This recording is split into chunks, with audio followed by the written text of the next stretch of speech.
Kasali ang Super Grandmaster ng India na si Arjun Erigaisi. Ang kaharap niya dito ay si Matchas Blue Boom. Nako, kamatchas yata to eh.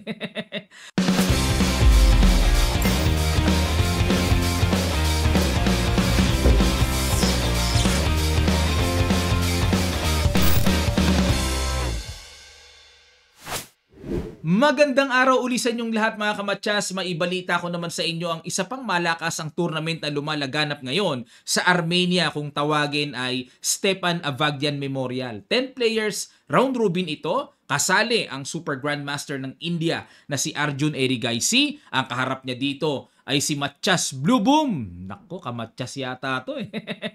At sa end part po, papakita ko sa inyo ang standing. Kaya ko po ito ay tututukan din kasi si Arjun Erigaisi ang isa sa mga loading ngayon na junior player sa buong mundo pero ang rating ay 2761 na. Ang ginawa ni Erigaisi nag D4, Knight F6 si Matchas, C4 E6 at pinasok ang Queen's Gambit exchange variation pero Bishop B4 si Matchas. Usually C6 lang yan, Bishop E7 pero itong Bishop B4 ay kahawig ng Ragusin variation, pero nag-Bishop F4 lang. Dito naman ang alam ko po, dinediretso sa G5, pinipin yung Knight, nag-Castle, E3, C5, talagang aggressive si Matchas ah. Knight C6 nag-Castle, Bishop G4, o di ba?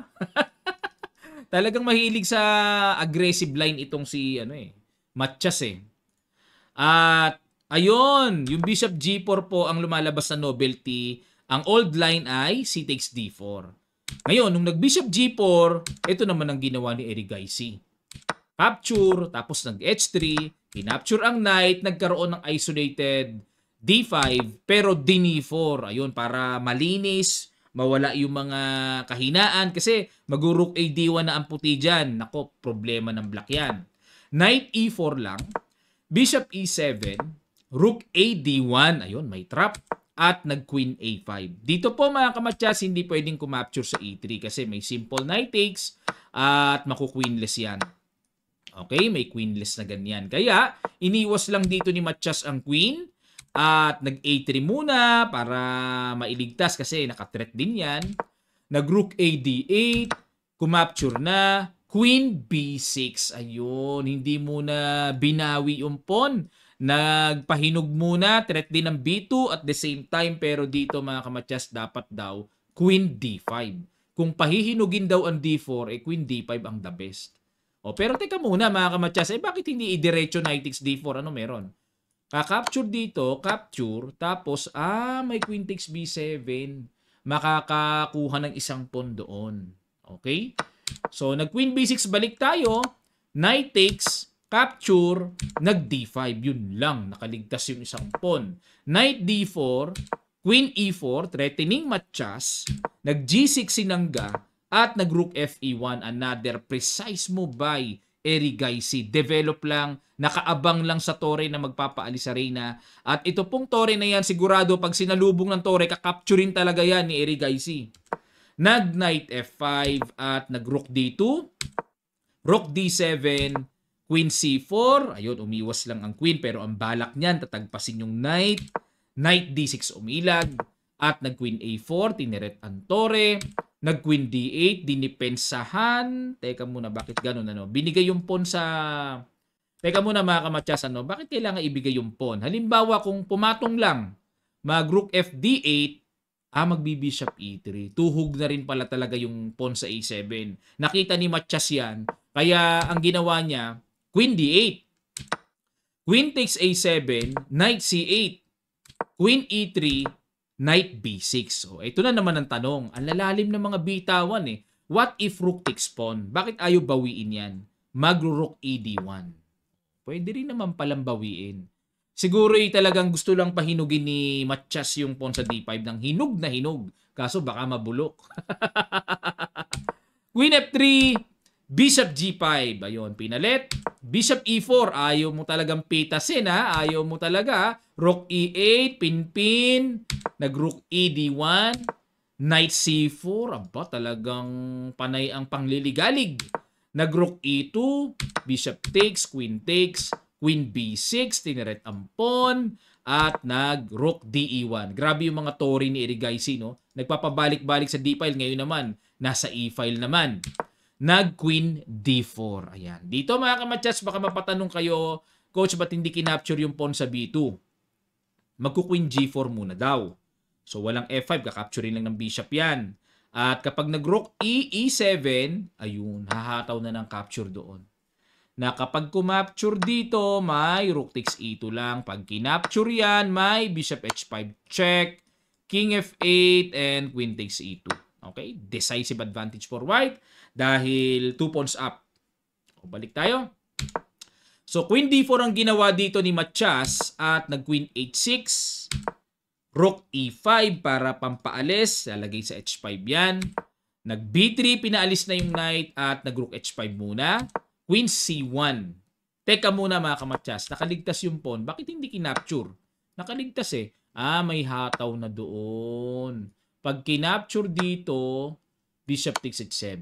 Okay. Understood na mga kamatsas. May bishop C2. At kapag gumanon, may rook takes E2. Okay? At pag kumapture dito, hindi pwede. May rook E8 check. Okay?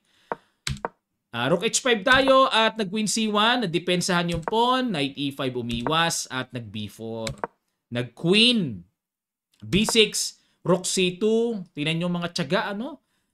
Yan ang mga binibiling tira. Yung mga ganyang silent move pero talagang magagamit. Ayan. Dito mga kamatsas, ano kaya sa palagay nyo ang simple lang pero napakalakas na binitawang tira ni Erigaisi? Sa ilang sandali lang, tutuloy kagad natin.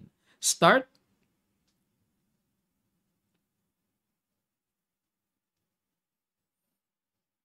Maraming salamat po. Congrats sa mga nakakita. Queen C5. Ayun. Queen to queen. May threatening queen F8 check. Yun. May sundot na doon. At nag-queen B2 na lang si Matias. Wala siyang magawa, no? Kasi kung kakapture naman yan, po ng pangkakapture eh. Tingnan nyo naman kainam yan. Pass po na kaagad. Walang kabuhay-buhay ang black, ano? Kaya nag-queen B2 hoping na makagulo-gulo pa dito. Sa kabila, si Matias. Queen F8. King F8, yun nga lang, sunod-sunod na pala yung combo. At another brilliant move, F4 sacrifice. Na-compute na pala ni Erigaisi ito.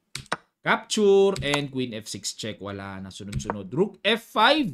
Ayan, may last trap dito si Matias. Na kapag kinapture ng bishop, may Knight F3 check.